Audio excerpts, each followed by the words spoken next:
Hello friends, मैं खुशाल आप सभी का स्वागत करता हूं हमारे यूट्यूब चैनल पर। आज की हमारी डिक्टेशन है progressive magazine January 23 exercise 3 to 4। Get ready, start. Mr. Vice Chairman, Sir, in the course of his reply, the Honorable Minister referred to some of the remarks made on the 18th while replying to question number 4, and he said that his remarks were misunderstood by some of the members. Sir, I really admire my honorable friend for making a reference to it, but if I say that some ministers in the Council of Ministers at the center are wise, how you will take it? Of course, in his buoyancy, he made that statement. I do not know whether he really intended it, but it only meant that some members in the opposition are wise and some are foolish. Of course, taken in a lighter vein, it means nothing, but I think such a statement as a whole could have been avoided. Now, Sir, I welcome some of the statements made by him, and I submit that in April the vacancies were 64 and in July the vacancies were 67.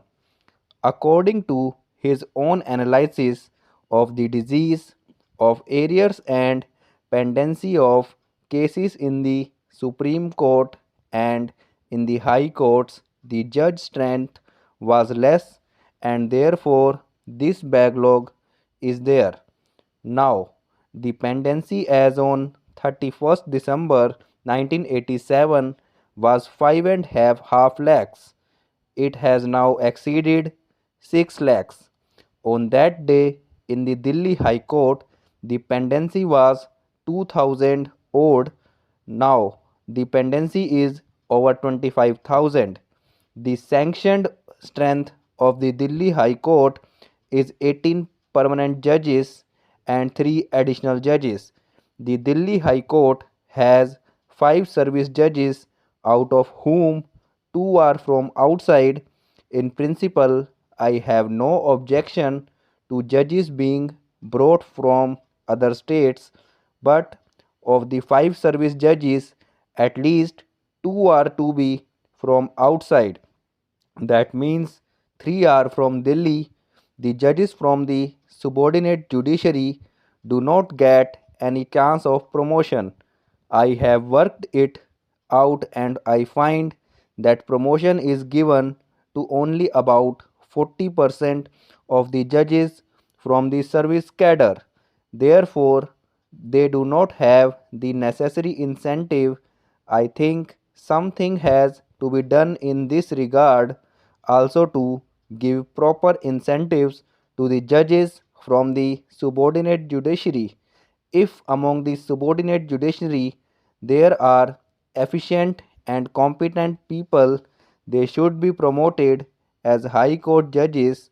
Of course, it will boost the morale of these judges. In fact, we have seen that many Supreme Court judges who are doing very well have been promoted from the subordinate judiciary. I would like to give some example. Judge of the Supreme Court was at one time session judge. Another judge started his career as a subordinate judge. Similarly, my friend started his career as a civil judge. There are many such instances. I could even cite the example of another judge who delivered that famous judgment. He will also a district judge and he was promotee judge in the High Court. Therefore, my point is sufficient efforts should be made to give incentive to subordinate judiciary. The Honorable Law Minister has analyzed the disease and he has found that all these backlogs or arrears are primarily due to the vacancies in the high courts. He has also said that the judge strength is not as much as it should be, and by way of an example, he said about the Karnataka High Court, where the sanctioned strength is 14 plus 3 additional judges. This comes to 17, but their requirement is 33. Similarly, if you work out the requirement of judges in each high court, taking into consideration the quota of disposal fixed by the Chief Justice's conference, namely 650 per year, we find that the judges' strength in each high court has to be increased every year. This is because the arrears go on mounting up. This is a constant problem. Every year we cannot go on speaking about this. It is necessary that efforts should be made to tackle this problem of arrears, and this can only be done by appointing suitable number of judges. In this connection, I would like to point out one thing. I could not understand one thing which the Honorable Law Minister said in the course of his answers the other day. He said that proper judges were not appointed.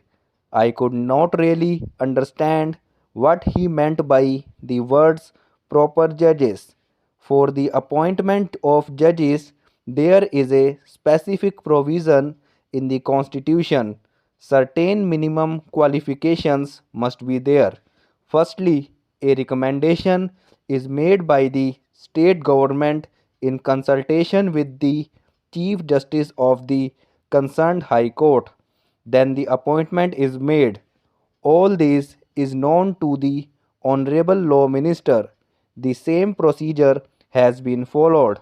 Therefore, when he made this observation that proper judges were not appointed, I would expect a gentleman like my friend who now occupies the office of the law minister not to make such statements which may create confusion in the minds of the people and the house.